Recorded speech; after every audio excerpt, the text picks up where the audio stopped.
Baik, selanjutnya masuk ke materi 14.2, investasi swasta asing langsung dan perusahaan multinasional. Perusahaan multinasional atau multinational corporate atau MNC merupakan perusahaan dengan kegiatan produksi lebih dari satu negara.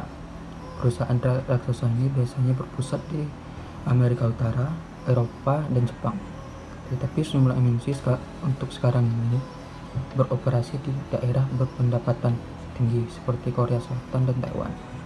Tidak hanya MNC sekarang, tidak hanya MNC besar, sekarang MNC kecil juga sudah berdatangan di daerah menengah tinggi seperti Brasil, Cina, dan lainnya. MNC dan sumber daya yang dihadirkan oleh mereka membuat keadaan negara berkembang menjadi tidak stabil di tempat MNC itu beroperasi. Pertumbuhan investasi langsung atau foreign direct investment atau FDI oleh pihak swasta di negara berkembang begitu pesat meski bergejolak selama beberapa dasar belakangan. Pada paragraf 14.1, FDI menunjukkan pertumbuhan nilai dari 2,4 miliar dolar pada tahun 1992 menjadi 35 miliar dolar pada tahun 1990, sebelum melonjak menjadi 565 miliar dolar pada tahun 2007, dan pada 2008 FDI mengalami penurunan. Sedangkan di negara berkembang FDI mencapai rekor baru di angka 630 miliar US dollar. Lalu pada tahun 2009 mengalami penurunan sebesar 478 miliar dolar. Tapi volatilitas aliran FDI mengalir ke berbagai wilayah bahkan lebih besar ketimbang aliran total. Mayoritas FDI mengalir ke sesama negara maju dan aliran negara berkembang hanya beberapa saja. Aliran FDI perlu dipahami mulai konteksnya. Aliran FDI ke negara berkembang masih mencakup kecil dari investasi total negara-negara tersebut, yang sebagian besar didominasi oleh sumber daya investasi domestik.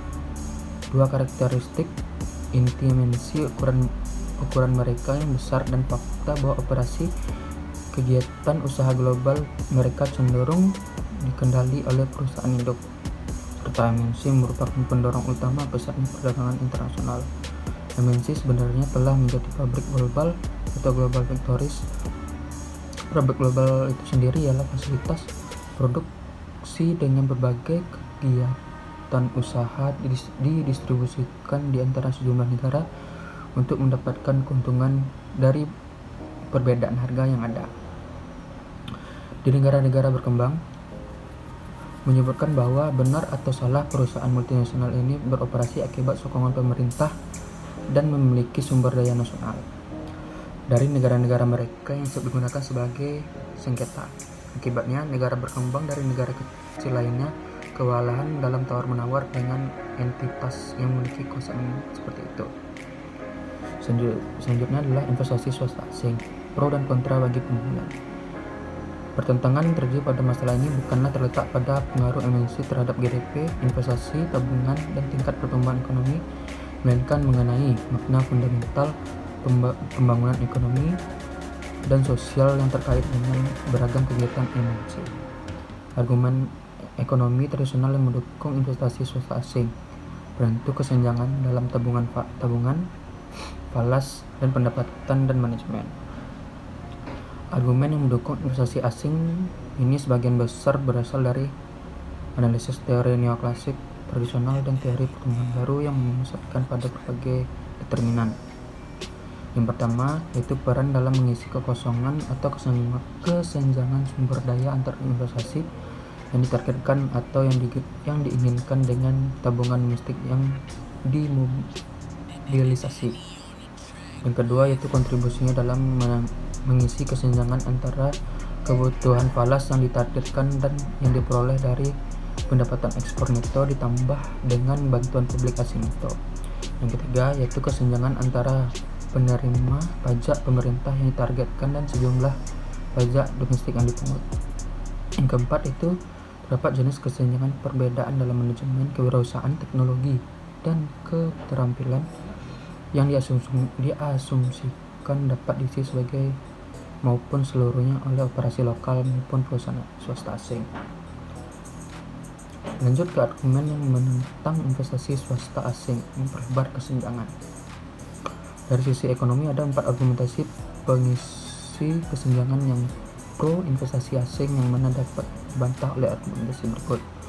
Yang pertama, walaupun MNC menyediakan sejumlah modal, mereka dapat menurun tingkat tabungan domestik dan investasi dengan mendistribusikan tabungan swasta, menghambat persaingan melalui kesepakatan produksi eksklusif dengan pemerintah setempat, gagal mereinvestasikan sebagian besar pendapatan mereka, menciptakan pendapatan domestik bagi kelompok dan tingkat menabung lebih rendah, dan menekan ekspansi perusahaan lokal.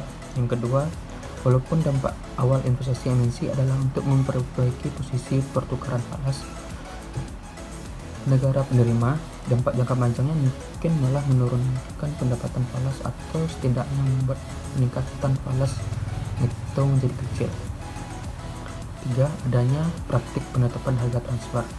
4. Manajemen keterampilan wirausaha, ide-ide teknologi dan kontak luar negeri diberikan emisi mungkin hanya berdampak kecil dalam mengembang sumber daya lokal atas kemampuan dan sumber daya, justru dapat menghambat pembangunan dengan menekan pertumbuhan kewirausahaan lokal. Akibatnya emisi dapat mendominasi pasar lokal. Di negara berkembang adanya ketidaksetujuan yang dilontarkan oleh beberapa tokoh akademis atas masalah ini, yaitu yang pertama, dampak emisi pada pembangunan sangat tidak merata dan banyak situasi kegiatan emisi memperkeruh struktur ekonomi yang dualistik dan memperparah kesenjangan pendapatan. Yang kedua, emisi biasanya dianggap menghasilkan produk yang kurang tepat.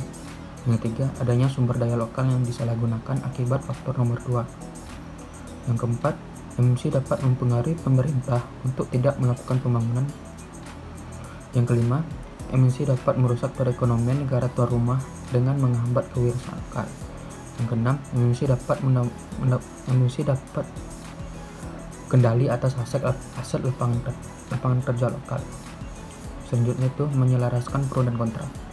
Banyaknya argumentasi yang mendukung maupun menentang investasi swasta asing belum bisa ditentukan secara empiris dan tidak akan pernah, karena kedua argumentasi pada akhirnya mencerminkan perbedaan dalam penilaian tentang nilai sudut pandang politik atas strategi pembangunan yang diinginkan. Selanjutnya yaitu masuk ke materi investasi portofolio swasta, manfaat dan risiko.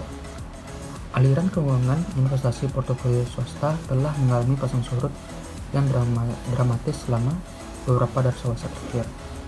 Ketidakstabilan dan kenyataan bahwa investasi jenis ini hanya merespon perbedaan tingkat bunga dan juga hanya bergantung pada persepsi investor atas stabilitas politik ekonomi, menjadikan investasi ini sebagai landasan rapuh bagi strategi pembangunan jangka menengah dan jangka panjang. Baiklah, hanya itu materi yang saya berikan. Sekian dan terima kasih.